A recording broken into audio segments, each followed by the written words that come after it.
Alrighty. So, one of the best things about Curator is our amazing community of top real estate agents and teams, and their commitment to always learning, masterminding, and helping each other out.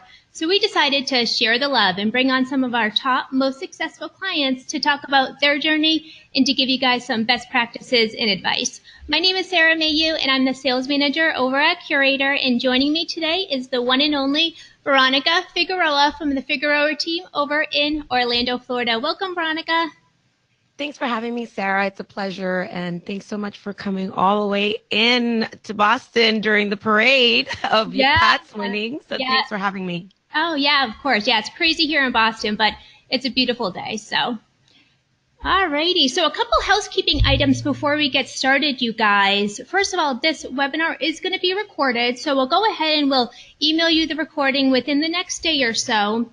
And then the second thing is that we're definitely going to be doing some Q&A with Veronica towards the end. So please, as we kind of go through this interview, drop in any questions you may have in the chat. So Veronica, I know you have some really exciting things going on in 2019, but before we get into that, I'd like to take a step back and just congratulate you for winning Inman News's Most Innovative Team Award. So that's definitely quite the accomplishment. I'd love to hear, what were you feeling and what's the first thing that came to mind when you heard you guys won that award? Oh my gosh, there were so many emotions. It was excitement, shock. We were humbled because what we set on, the journey that we set on was not to win that award. It just came as a complete surprise. And to be in the running with people such as idols that I look up to, real estate people that I look up to, such as Ben Kinney, Seth Campbell, just such innovators. I was just fortunate enough to say, wow, my name's with them and our team's name is recognized. I guess we did a good job, right? But then to win it was just shocking, but so fun. And I learned so much along the way that I will say it was probably one of my career highlights. Oh, yeah, that's amazing. Definitely quite the accomplishment there. So I know you run your real estate team with your husband, Tony, and you guys started 15 or so years ago. What really attracted you guys to the real estate industry? I wish it was some Cinderella story that made it really glorified, but it was a need. You know, we had 5 kids, we were in love, and we're broke. I had a real estate license and just my degree in human resources, although it was really rewarding and fulfilling, it just wasn't taking my career the direction I wanted it to go. And a good friend of mine encouraged me to get my real estate license. And I always had a passion for real estate. And when the need really kicked in, I started doing it part-time. Mm-hmm. And within 4 months, I quit my job and went full-time and never looked back.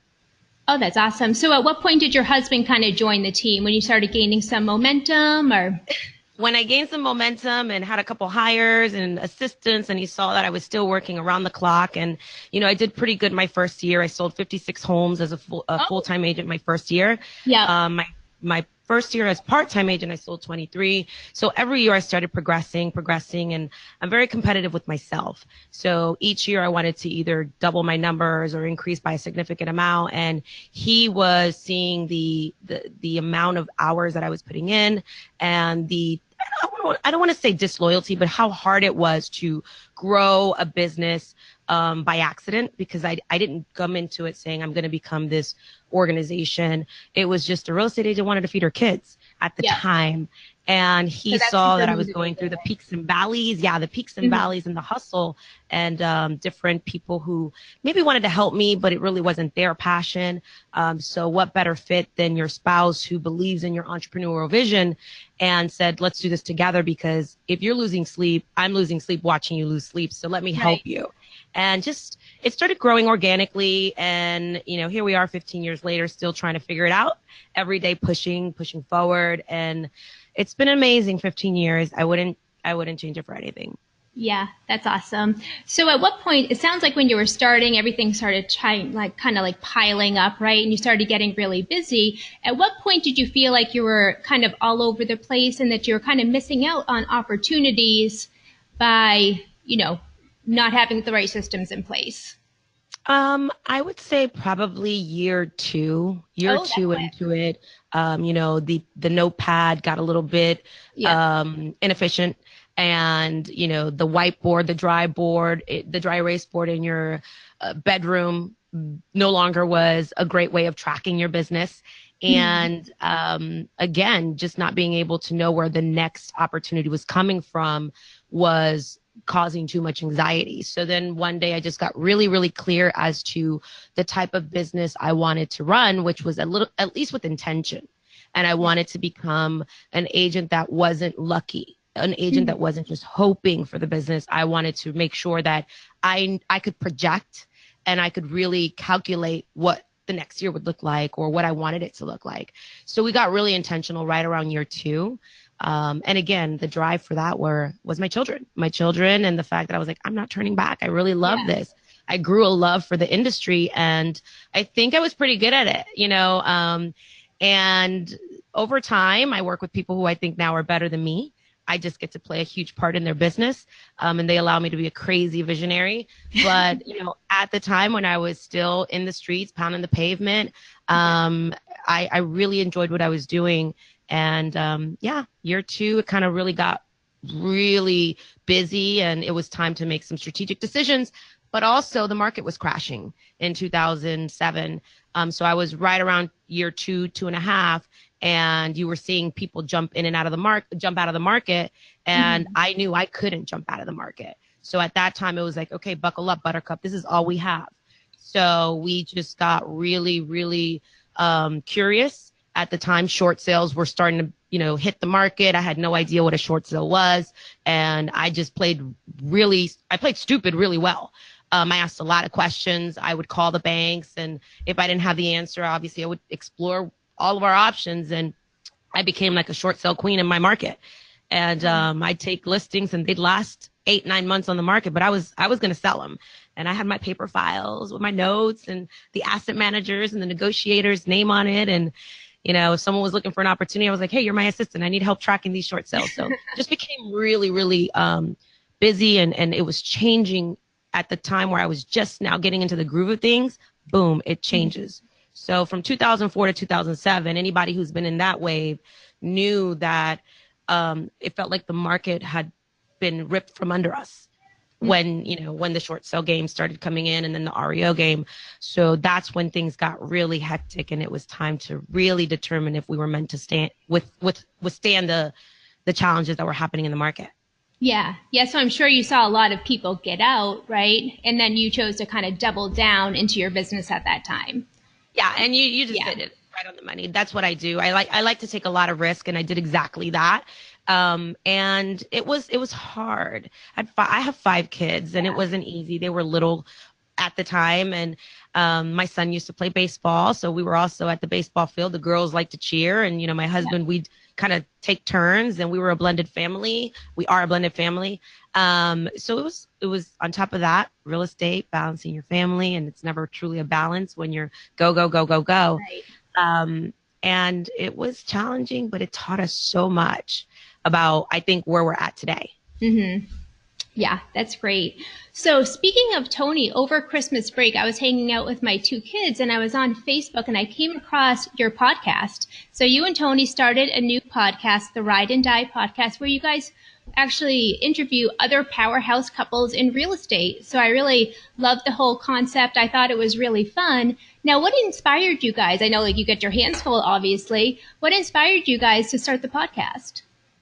You know, I think it was just that moment when you realize that you and your spouse work together, and the problems that you take home sometimes are just so overwhelming, and oftentimes it can consume you when you work with your spouse.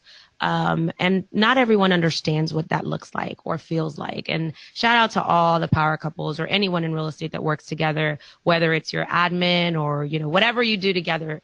So one day, Tony and I were at a retreat. We were at a mastermind, and we were with some high level couples, and we were all just talking about what's next. You know, how are we going to level up, and what are we going to do to contribute to the lives of others? And Tony and I have always struggled with, you know, me being the face, right? I'm the face. I was the marketer. He's always helped me in so many ways, but I wouldn't be where I'm at had it not been for his support. But I also know what it feels like when I talk to other people that they say, you know, like, oh, you know, my wife feels like, you know, she doesn't have a say so, or just all these different things. But I know how important they are to them. So whether they're the admin or the one doing marketing, all these different things, I was like, oh my gosh, I can relate. So we're having this discussion around a fire pit, a bunch of couples, about how we always want to make sure we let our spouse or significant other who's in the business with us know that they matter, whether they're the face or whether they're the ones putting the signs in. You know, back in the day when we were doing REOs, my husband was the one putting lock boxes on, rekeying the properties, helping me with squatters. So those things are really, really deep. So we're just sitting there talking, and all these couples had a lot of the same, you know, messages or the same issues or scenarios. And we realized that there is a community of people who don't speak up or talk truly about what happens behind the scenes. And we felt that if we gave them a platform where they can just be honest and open and talk about their journey of growth and talk about what it is to be a couple in the life of real estate, who could they inspire? Maybe there's someone who's watching today who is thinking about their spouse quitting their job, and we can share the good, the bad, the ugly, and also the areas, the pain points, the bumpy roads, but also the successes and the wins. So it was funny because we were all at this mastermind and we were talking about the framework of technology and starting a podcast or starting something that is true to you, right? Not just hustle, hustle, hustle, or not just, you know, like, you know, empowering women. I really wanted it to be something that resonated with us. And I wrote down on my notes, start a podcast with Tony, with couples.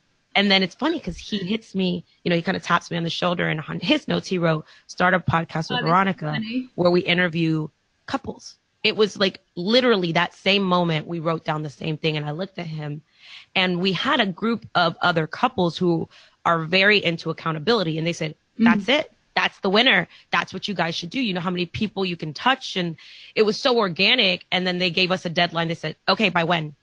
And then it was like, oh, this is real. Like, I now have accountability partners. It happened so organic. And then we had a couples shoot in Orlando for Orlando's Power Couples, and a really, really successful businessman in our market, Aaron Luden.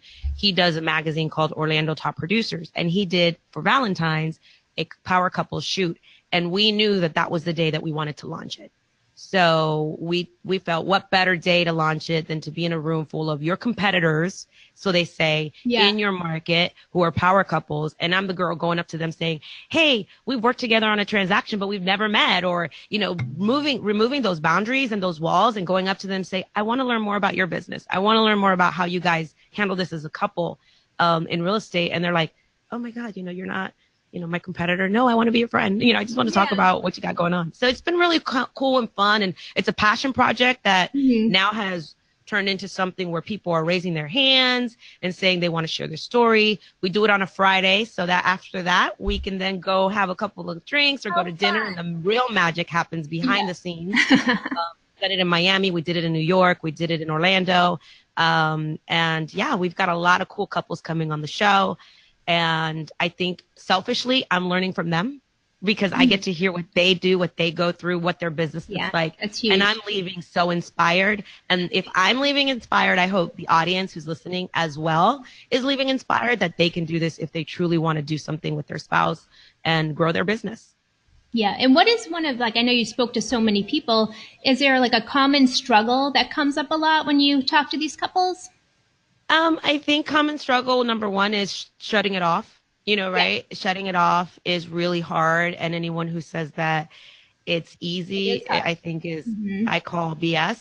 That's one of the common things. And then also the differentiator of, you know, I'm a female. It's that I'm not really domesticated. So who plays that role? And it's okay to surrender to certain things that aren't the norm. And so my husband will be quick to be like, I'm the one who does laundry. I'm the one who does takes the kids. And, you know, you have, you know, whether it's the husband or the wife high-fiving, say, oh my God, I do that too. It's okay. We don't have to fit the norm. But also keeping the romance alive, right? Remembering why we're doing this and knowing that this business is not supposed to drain you. It's supposed to lift you up. And the moment it's no longer fun and the moment it impacts your family in a toxic way, adjustments have to be made. Absolutely. Yeah. And even at Curator, we work with a lot of people that have husband and wife teams and work with family. And even within Curator, although we have upwards of 80 employees now, 10% of us are related. So what would you say like your number one top tip or advice would be to people that work with family? It's not easy. Yeah. It's not easy. And I've worked with family, I've worked with friends. And listen, I was just on a panel at Inman and they said, what would you tell yourself 10 years ago? Is like, if I would have learned to be a better leader or hire better or cut the fat when we knew it wasn't working. And sometimes even family members, because I love them, there's been times where we said this isn't working. But I think if we're working towards the common vision and mission and we're truly aligned, it's going to be natural. It's going to be organic. If someone, whether it's family or not, if their intentions are not in line with your mission and vision, you're just doing yourself a disservice. And I think the relationships matter more than the business. So you need to have those conversations sooner than later. Yeah, absolutely. I agree with that for sure. All right, if you guys want to check out Veronica's podcast, we're going to drop a couple links in the chat, and she has a great personal brand website you can check out to watch the recordings. Also, follow Veronica on Facebook to get notifications of new episodes. All righty. So, Veronica, let's talk about ROI for a minute. So agents, of course, are always looking at what's the return on investment for certain activities they may be doing or certain services or products they're investing in. So I know you have your hands in a bunch of different things, right? You got your podcast, you got Zillow, you got Curator. How do you measure the return on investment? I know that KPIs are super important and ROI, and I get interviewed all the time on that. But there's certain things I really can't put a price on. Like, again, the podcast, doing that and investing our time.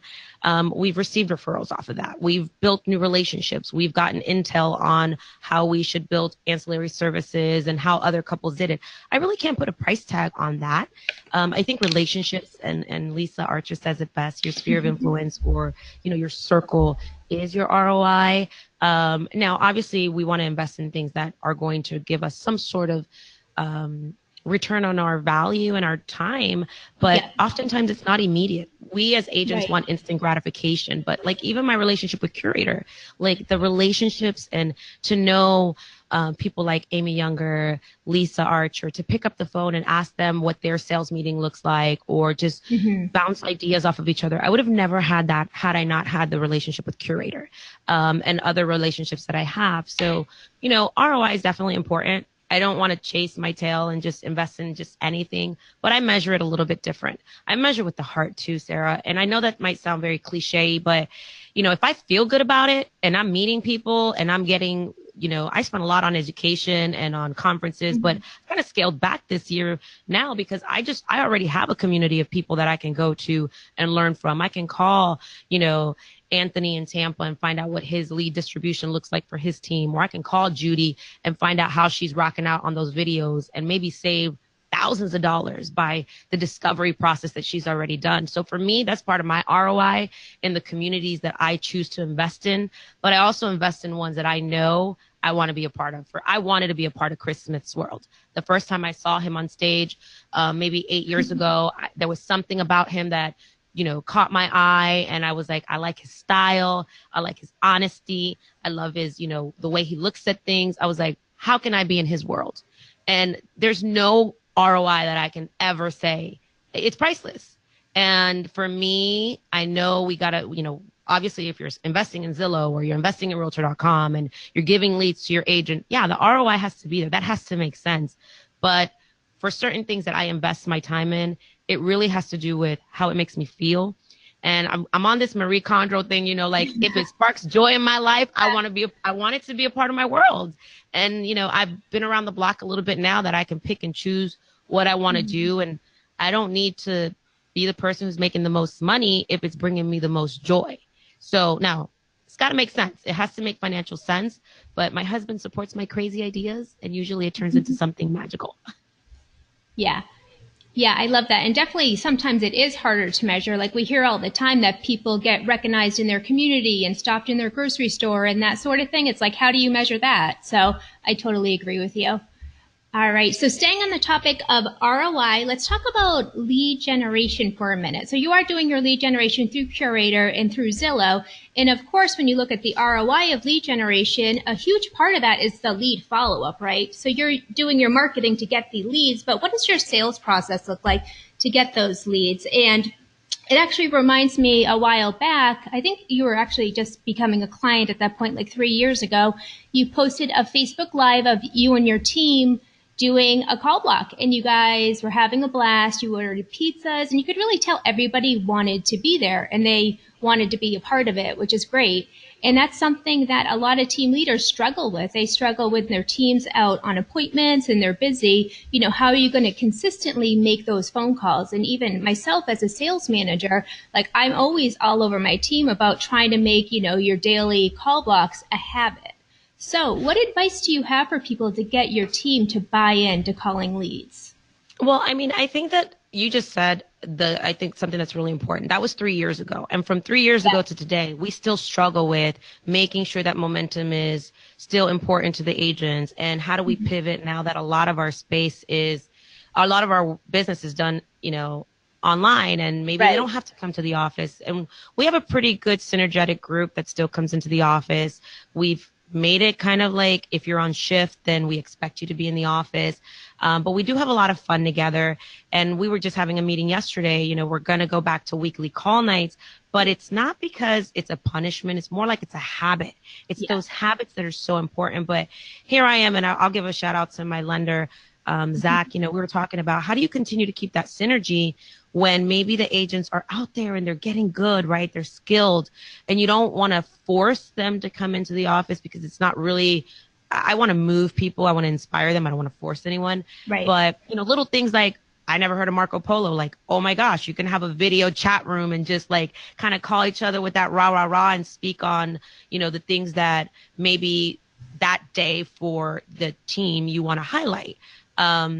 I think that we have to come up with different ways to make sure we keep our sales team motivated. And you can tell when it starts to get stale. You can tell when they start to get frustrated. Right. This is not my first rodeo. You can feel it in your intuition and your gut. But we have exactly what you just said. We have to continue to pivot and look at what are the different ways as we, as a generation, as an industry, continue to change. What worked 3 years ago no longer works today. And some of the things that worked from 3 years ago that we stopped doing, we need to start doing again. So I just think we ebb and flow. We learn, we get very consumed with, oh, well, they're doing this, so we should do this. And now we're more like very, very focused. What works for us? What's our DNA? But I do think accountability is important. So for our team, we have right now pods. But as Zillow leads are getting more expensive or Realtor.com leads, you know, you got to be speed to lead. Now it's more like, you got to qualify to even be on that team. That was the meeting we had on Monday. Yeah. If you're not skilled enough or haven't developed the skill set to handle those clients, then I need to do what's best for the consumer. It's not about you. It's not about, oh, it's not fair. I have to do what's best for the consumer based on obviously measuring our ROI and making sure also that if you're going to answer those calls, I'm going to follow up behind. And I'm going to make sure that we're giving that level of excellence, especially now with the Best of Zillow and the CSAT scores, the customer satisfaction scores, to ensure that we're all giving the same quality message. And if we're not, then I got to coach you through that to help you get to that level. And maybe you'll work on a different book of business, whether it's our sign calls, mailers, or our pay-per-click, or, you know, again, help you with your open houses. But now we're looking at it different tiers. However, the call nights definitely is more of a synergy that we want to bring everyone together and pat you on the back and say, you got it. Let me tell you how I would have handled that call differently. Yeah. So I mean, that's what works in our vibe and on our team. And I'm sure everyone has their own way. This is just our way. Yeah. No, what you said is really stood out for me. It's really all about the clients, right? Like, what's the client experience? And if you're the salesperson, how do you want, you know, the client to feel? So I think that's a really smart way to look at it. So digging deep, with us, I'm sorry. With us, like keeping up with the notes and keeping up with your database is really important. And, you know, I get to do all this stuff, but I'm a Nazi. Like, I can see everything on this phone. I'm like, you didn't update your notes. You know, where are your notes? And if you're not updating your notes, we're going to transfer it out to someone else and or, you know, coach you through that. And, you know, I use things that are basic like LP Mama. I think I've mentioned that before. LP Mama, location, price, motivation, agent, mortgage, and appointment, right? But just the other day, you know, we're like, forget that order, right? We're going for the appointment first. If they're calling about 123 Main Street, the first question we should be asking is, great, Sarah, not a problem. By the way, what day works best for you to see 123 Main Street? And then later on, I'm going to get them on the rest of the information that I need on that same call. But I'm securing in that appointment rather than going through the whole spiel from before, which we used to do 3 years ago, to then get the appointment. Let's just go for the appointment. This person obviously called because they want to see this house. Let me lock in the time and date before I get the rest of the questions. And then from there, so now we call it Al Mama. That's awesome. So that's just us. Yeah, no, I totally agree. Leaving notes is huge because how frustrating is it to talk to somebody and then they talk to somebody else from your team and they're starting all over. So yeah, definitely important. So let's dig a little bit deeper on your team. So when you were starting out, what was the first hire that you made and why did you choose to fill that position? Oh gosh, desperation at the time. Yeah. She's a really good friend of mine. She's been my friend for almost 15 years and she was just needing a job. And at that time I needed an assistant. I have a lot of people who will come to me and say, hey, I want to hire a buyer's agent. And I would definitely, and I just had this conversation a couple weeks ago with two young guys that I really adore. I said, why do you need a buyer's agent? Are you busting out at the seams? Can you sustain providing value to their business? Or do you think you need a really good, strong admin? So I think that for me, it was the admin, but along the way, we've made mistakes over mistakes over mistakes. But I truly believe an admin, a good, solid admin is the first hire. And now I honestly believe the showing model, the showing assistant model, showing partner model is one that we are going to explore a little bit more. But starting off, it was an admin. And then from there, it started duplicating into referral partners. First, I started off with referral partners before I realized I was forming a team. And then because we wanted structure and we wanted everyone waving the same flag and doing things consistently, that's when we went more focused on the team model. Yep. So if you had to do it again, you would go with the admin again. As admin, absolutely. Yeah. Awesome. All right. So I can picture you being pretty particular when you add somebody to your real estate team. So what qualities do you look for when searching for and recruiting new agents? Actually, you know, I'm not as particular as you would think. I mean, I make a lot of mistakes and I really have a soft heart. And if someone is really just energetic and I feel that they give you, you know, they're warm and fuzzy and they're articulate and they're good, then usually I want to see if they're a good fit for my team. Over the years, we've gotten a little bit more particular, but now I allow the team to say, hey, what do you think of this person? We've actually had more people refer to us recently through other agents that work on the team or just people through past clients. And listen, we've made mistakes, but you continue to move forward because you know that you have a true purpose. And this isn't recreational for us at this point. 17 years into the game, you know, there's no going back, whether you made a bad hire or you tried something and it didn't work out, you know, you shake it off and you keep on moving towards that vision. So as far as being particular, now I have a lot of great coaches. So now I think I'm a little bit more skilled at that. Taking my gut and my warm and fuzzy, like my husband will say, you're not allowed to hire anyone anymore, just because you like them. And I was like, oh man, because those are usually our biggest mistakes. But now I really want someone who's hungry for giving great service, for wanting to get better, for not having excuses on accountability. Someone who isn't just wanting to be average. Like those are the people I want to be in business with. I can teach you the skill set. I can teach you how to convert. But if you've got that hunger and that desire to just do something in a group setting and you like to see other people win and, you know, your ego is not bigger than the doorway, then that's who I want to work with. I can teach the rest. Yeah. Yeah. Great answer.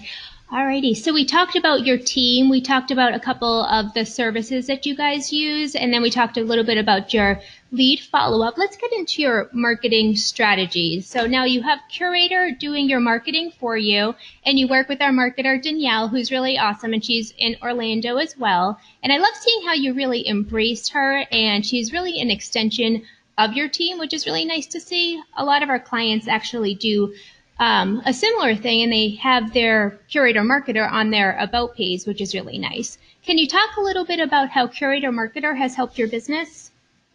So I give credit to Danielle because I say you kind of make me look really good, even when I'm not doing things behind the scenes. And, but we do have a lot of intentional conversations on, hey, I'm thinking of doing this. Can you help us with this? Or, just she'll bounce ideas off of us and questions. And I want her to be a part of our DNA as a team because she's going to be promoting us and putting material out there on our behalf. And I really want it to resemble who we are. Danielle's been great. She really, even over the Christmas holiday, she was sending me messages of just, pointers and tips. And I love how she really becomes one with her clients. I was just texting with her this morning on these visions that I have, and she's willing to meet with me and talk to me about it. And I think that that's what makes them special. Danielle has been someone that I can go to with an idea and she'll execute on it if it's within her capacity and within the guidelines of what your services can offer. And she's just made it happen. I think I remember it was a hiring page. And it was hey, what if we wanted this on our website? She makes it happen. Whether it's hearts on our website or little warm and fuzzy stuff. But she really understands us as a team. And I think to have a good marketer who can not make you all fit into one box is what makes me really gravitate towards her. Yeah, that's great. So since you have Danielle who's doing your ads and she's doing your emails and she's doing your blogging, what type of marketing activities, since you have that extra time, what do you focus on? So I am usually dealing with, again, the team lead flow and opportunities. I look at myself as an opportunity generator for the team. Like, what other opportunities do we have that I can make sure people know that they are trusted individuals? So, we have things such as neighborhood signs we'll put out. We have still good old marketing stuff that we do in the community. We still go to community events. Those are things that are really important to me, that we're still boots on the ground and not just digital, because we've kind of dominated in our area as far as an online lead generator and have like digital billboards everywhere. But I really wanted to make sure that we were still boots on the ground. So I was just talking to my team yesterday in our huddle was, okay, something that we're doing special for sellers. And, I'm meeting with the CEOs of Zillow or all these other non-traditional buyers to say, how do we incorporate this into our listing appointments? So usually my energy is spent on creating new opportunities for the team to remain forward thinking, innovative, and making sure that these opportunities that we're going after are truly turning into relationships with consumers. And that's what I spend my time on. Yeah. And like your podcast is like a good example of that. For sure. Great. Alrighty, so you guys, we are going to be doing some Q&A with Veronica in a few moments. So it's going to be your opportunity to ask Veronica anything. But before we get there, Veronica, I have just another question for you. So we have a ton of people online right now who are interested in hiring Curator to help grow their business. What advice do you have for these people who are considering Curator? I think that you really need to make sure that you align with the company's mission, the vision. Look at the people who you admire in the business. Are they a client of Curator? Ask them, what is Curator doing for them? And just know that if you're looking for instant gratification, this might not be the program for you. But if you're willing to double down, if you're willing to bring ideas to the table and contribute into a community of leaders who really get the long-term game of branding and marketing and putting out great content, then this is a company that you probably want to partner with. And again, I made it very clear to Chris when I wanted to be his client. He was like, sorry, I'm not available in your market. I was like, I want to be a client. Like, no, I need to be a client.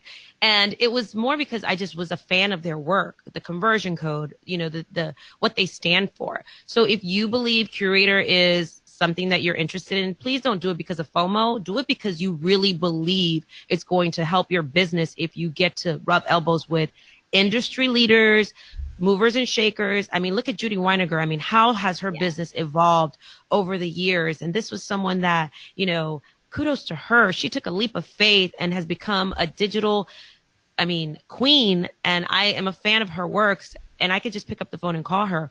But also the content creation, we bring ideas, brain, you know, knowing that we can go into this system and see what are the best emails, what are the best content marketing that agents are collaborating and sharing.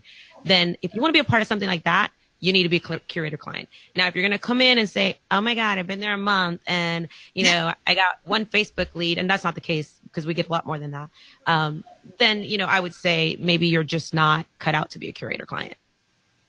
Sorry, is that too much of a takeaway? Because it's the truth. No, that's very true. We definitely aren't for everybody. But if you guys want to join the same community as Veronica and learn from the best through our co-founders and Chris and Jimmy, and actually get access to Veronica's proven content marketing strategy through our Curator Brain technology, then go to curator.com/call. That's curator.com/CALL.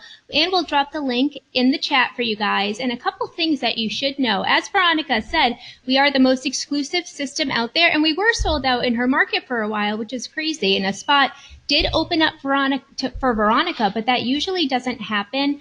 90% of our zip codes, once they're taken, they don't become available again. And what that really means, you guys, is 9 out of 10 people that sign with Curator end up being a client for life, which is huge. And I also want to give you guys kind of like some big news that's brand new. So as of February 1st, which is only like 4 days ago, Curator is no longer requiring a 6-month commitment. So we feel so confident that for the right agent, we can help you take your business to the next level, that we're not going to lock you in for 6 months. That means that you could sign for Curator today and cancel at any time. So go to curator.com/call, and our team is standing by. We'll check your area for availability. We'll have a quick conversation with you to see what you're doing now and, you know, both agree if we're a good fit for you.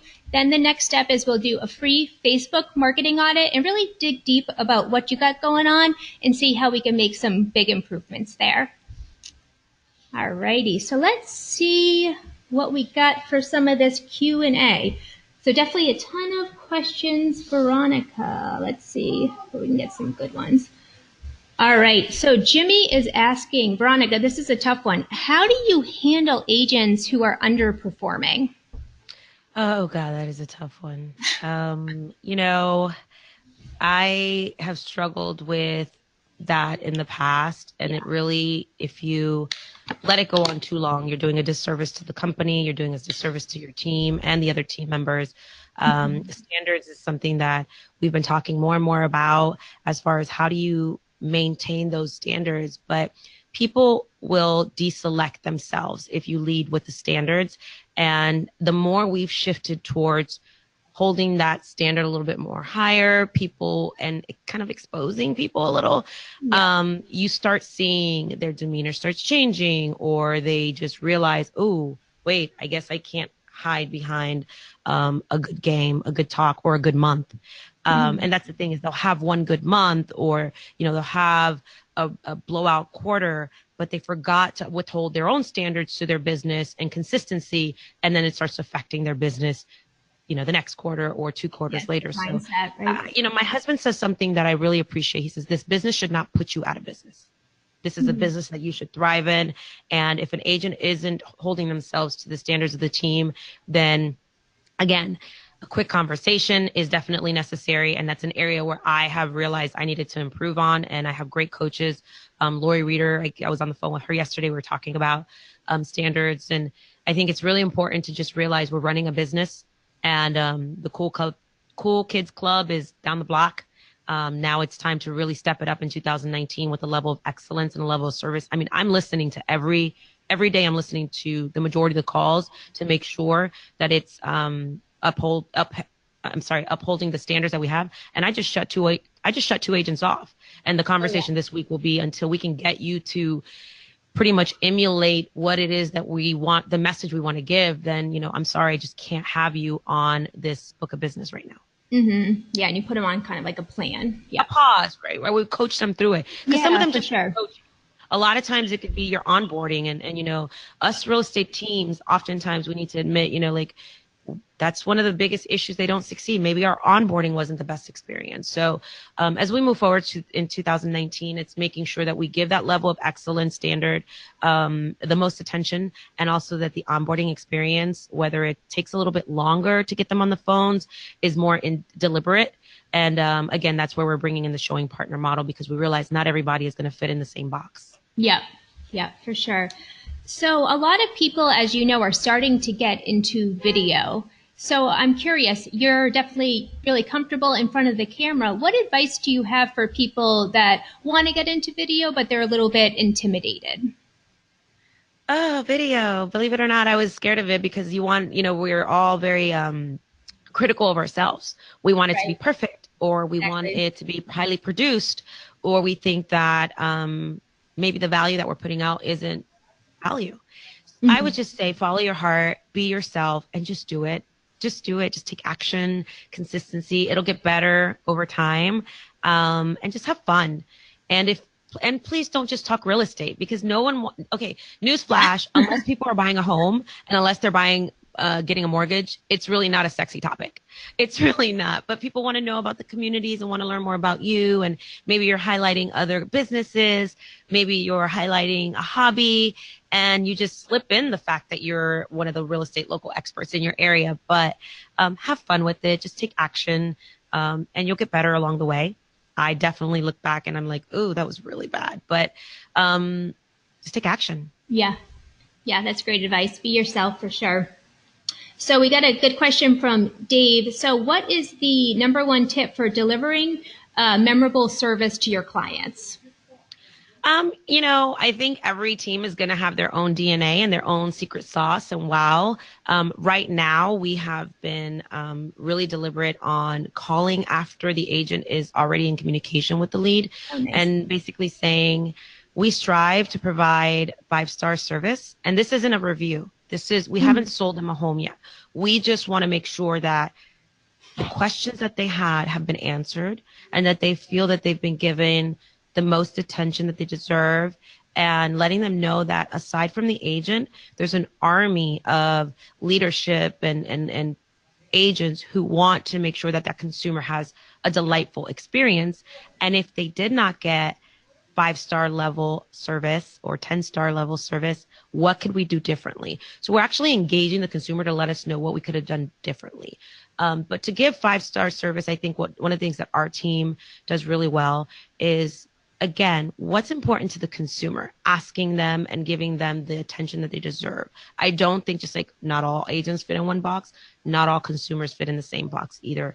If you listen to what they need and stop rushing through more leads, right, and focus more on more connections and more relationships, then we're going to start seeing some improvement in most across the board in industry on teams. But yeah, we have our own little secret sauce, and we make them feel warm and fuzzy, but really it's more helping them accomplish what is important to the consumer, not to us. Yeah, and that actually helps your team even get better and better as like a coaching opportunity, as you can get in there at kind of like the beginning or middle of the process to see what's going on, and then everybody kind of gets better from that. So that's great. Yeah, when people are watching, you tend to do a little bit better, or again, you tend to deselect. And if you're not willing to uphold to the standards or the consistency of what our mission and vision is, and again, it's been choppy sometimes, it's been sloppy sometimes, it's not perfect. But then when we go back to what really makes us unique, and you have someone who's just not willing to, I guess, be consistent with that, then again, they'll deselect, and that's okay. And then, like Chris said on Water Cooler the other day, it's okay to repel people as long as you're attracting new, great people, right? Yeah, for sure. So you guys, we're going to be doing a few more questions in a moment, but before we get there, if you guys are enjoying this interview, this is actually something we're going to be doing on a monthly basis. So we're going to be interviewing some other top clients on different topics. And our next one is March 5th with our client whose name's Charles Burgess. And Charles is really awesome at lead conversion. So if you guys want to convert more leads in 2019, I highly recommend you register for this webinar, and it's curator.com/interview. Again, curator.com/interview. We'll drop the link in the chat. So you guys just register for that. And hopefully, it's definitely more fun if you guys can come and watch it live. But if something comes up, still register and we'll get the recording out for you all. Alrighty, Veronica, we're going to wrap out shortly, but let's do a couple more questions here.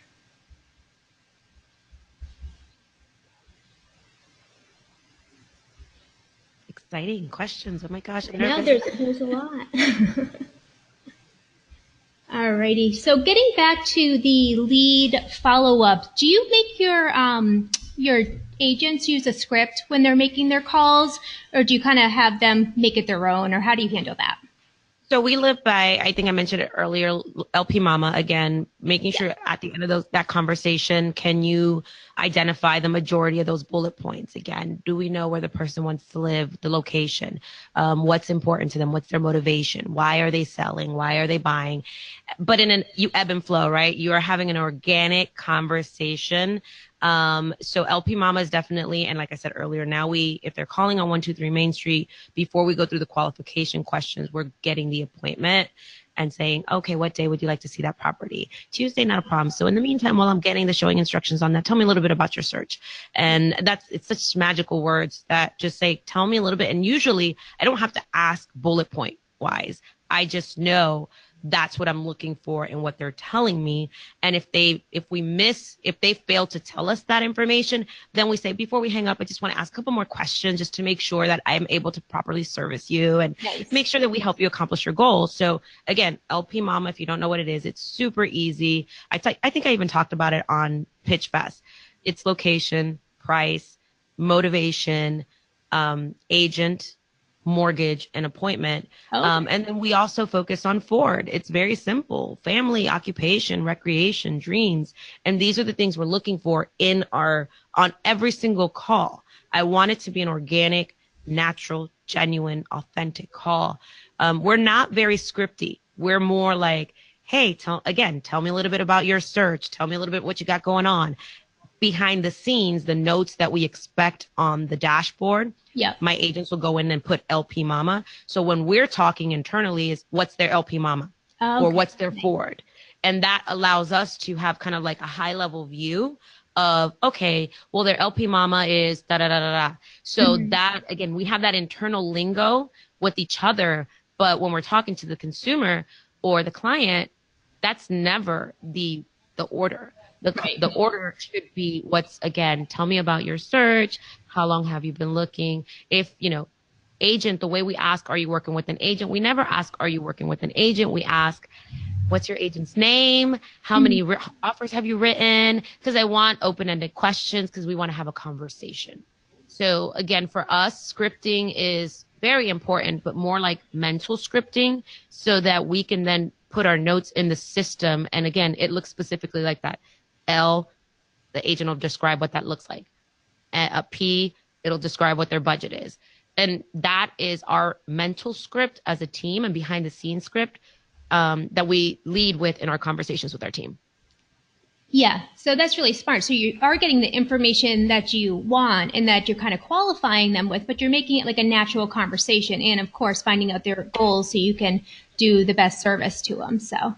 Right. And sometimes you have to make that judgment call that, maybe I didn't get everything, but they're super excited. Overclosing. You don't need to overclose. If someone says they're really excited, and oftentimes you'll get calls that say, hey, we saw you guys. We saw that you have 700 plus reviews and I'm interviewing agents, or I went through this experience, and they're just telling you so much that we don't even we're excited, just okay, let's get them in the house, let's meet them there, and let's make a face-to-face connection, and then we can finish off on the rest of the LP Mama script and learn a little bit more about them. But, you know, if they just want to see one home, the idea is, well, let me learn a little bit more about your search, just in case that there's something else in the area when we meet that day. And then obviously we would like to take them. The online lead gen game has changed so much that we cannot box the consumer in to think that we have to get them into the office or the buyer broker agreement or the loyalty agreement. It's just changing. And if you're not willing to change with it, I think you're going to set yourself up for disappointment.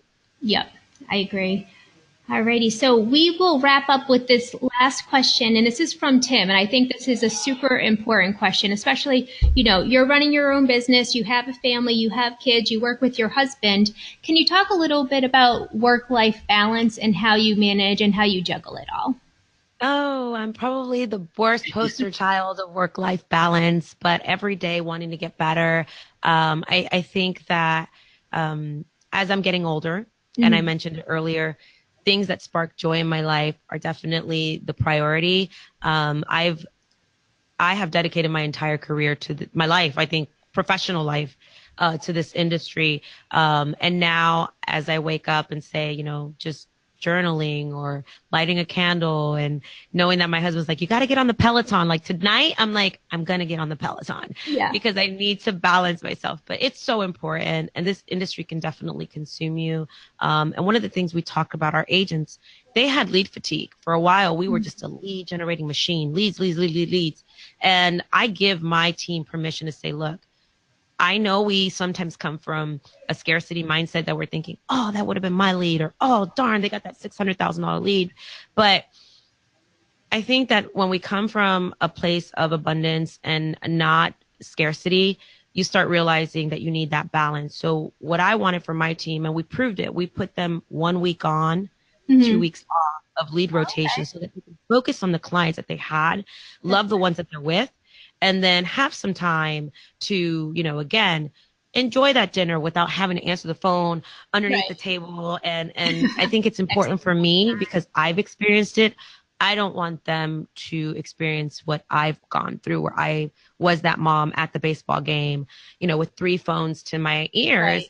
And I don't want that for the people that I love. And I don't want that for anyone that I am coaching or helping grow, or trusting me with their business. So I think it's really important to have a balance and know that less oftentimes is more.